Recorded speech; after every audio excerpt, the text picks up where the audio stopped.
Hello, everyone, and welcome to Game On Reactions. And it's Arsenal 2, Liverpool 2. And what a game! What a game today at the Emirates. And listen, that was a blow, right? That absolutely a blow. We'll get into that, but let's talk about what was so good about Arsenal. Building up to the game. A lot of players injured. You didn't know who was gonna start. Saliba out, with a red card, so he was going to miss the game. How important was he going to be in the game? And we just saw how important he is. But good things, for Arsenal. I thought, Saka absolutely MVP. He starts every single game in my book. I don't, there's just no other, player that is as important to a team as Bukayo Saka. He lifts up the team. He puts energy into the crowd. He's Arsenal best player, and it just shows why. That first half, he absolutely tore Robertson to bits, tore him to bits. And the goal that he took, brilliant, brilliant goal. This boy is just immense. And listen, right? Let's talk about it. He's world class. He's absolutely world class. Wherever he plays, he always puts in a performance, whether that's against England, whether that's for Arsenal. 8 out of 10 every single game. I don't think there's any player that you can actually say that does that every single game. I'll wait. Put it in the comments. Let me know, which other player do you think gives an 8 out of 10 every single game? I like to know who's right up there with Saka.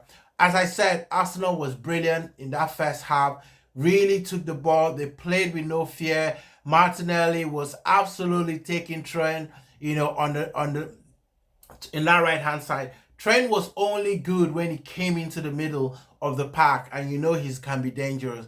But as a right back, Konate had to help him hands down. Martinelli just needed to be a little bit more, just a little bit more calm, a little bit better with decision making, a little bit better, with some of the final balls, and Arsenal could have been business. This game should have been 3-1, in the first half. Arsenal should have been out of sight.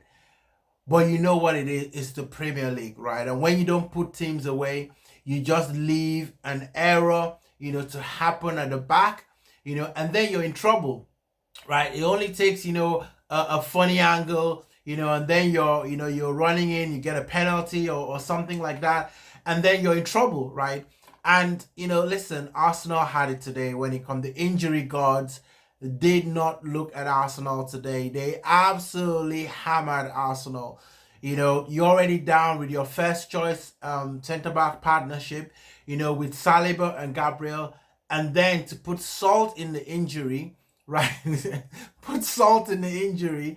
You get Gabriel taken off, for what I hope is nothing, too serious. We play Preston, in the midweek, so I know he's not going to play that game.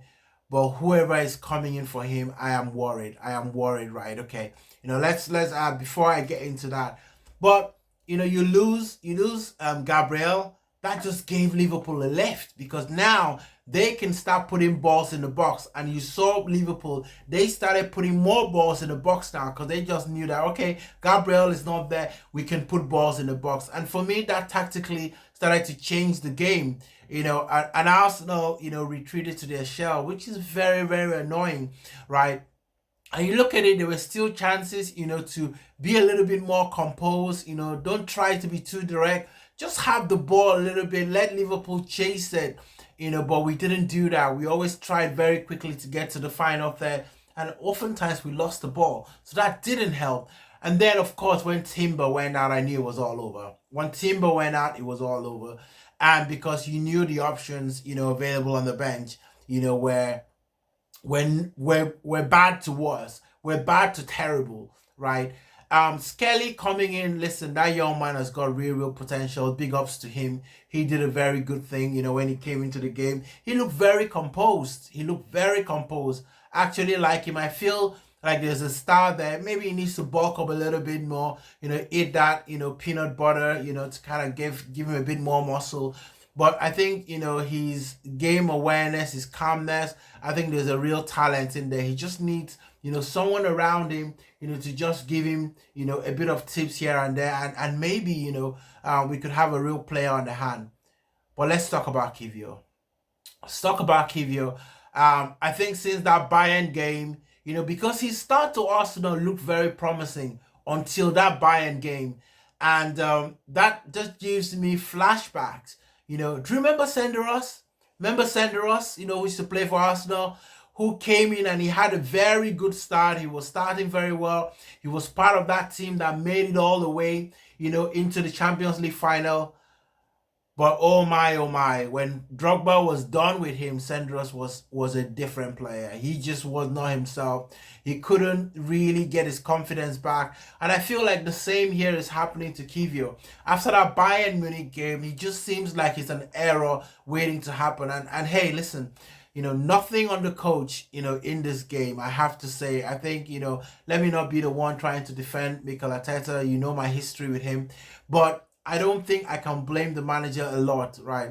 Your hands are tied. You're looking at the game, you're looking at what Liverpool, had, and you're thinking, what else could you do, right? The substitution that Liverpool made, they brought in players who were going to have control the ball a little bit more. So maybe Waneri would have come in a little bit, better, but I don't know how Waneri is defensively. Maybe that's what he was worrying about. Because he knew that the tide was turning and Liverpool were going to pile on the pressure. But you can certainly see Waneri coming to the game and make a difference, But hey, Arsenal, that ball over the top, come on, right? Ball over the top. 9 out of 10, you can't intercept that. Anybody, when you play football, you know this, right? It's a low percentage action.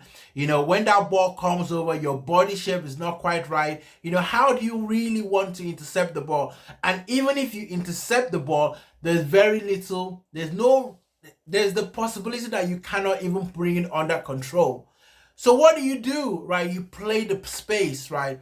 Let the ball go over the top, see where the ball lands, and then you can start to figure out what you need to do, defensively. And by him coming to try and intercept that ball, he pulled in the other, center back who had to come in and leave that mighty space for Salah, to run in. Look, it was a very, very clever, goal, by Salah and by Liverpool. It reminds me of the same kind of crossing action that I think it was Leicester's goal. It wasn't Leicester's goal. Which goal?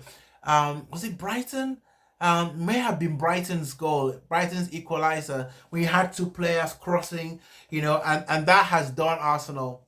This is the second time in the season that has done Arsenal. It was a massive blow to the title race. Let's not kid about that. We've dropped another 2 points. Before this game, it was 7 points that was dropped, and a lot of those points were from winning positions. We're talking about Brighton, we're talking about Man City, and now we've dropped another 2 points from Liverpool. And listen, this is going to bite us in the bum. We need to put wins together. Arsenal has not put 3 consecutive games with wins, this season, and for me, that is beginning to worry me, right? Liverpool are doing it, Man City are doing it, even if they're doing it by the skin of their teeth.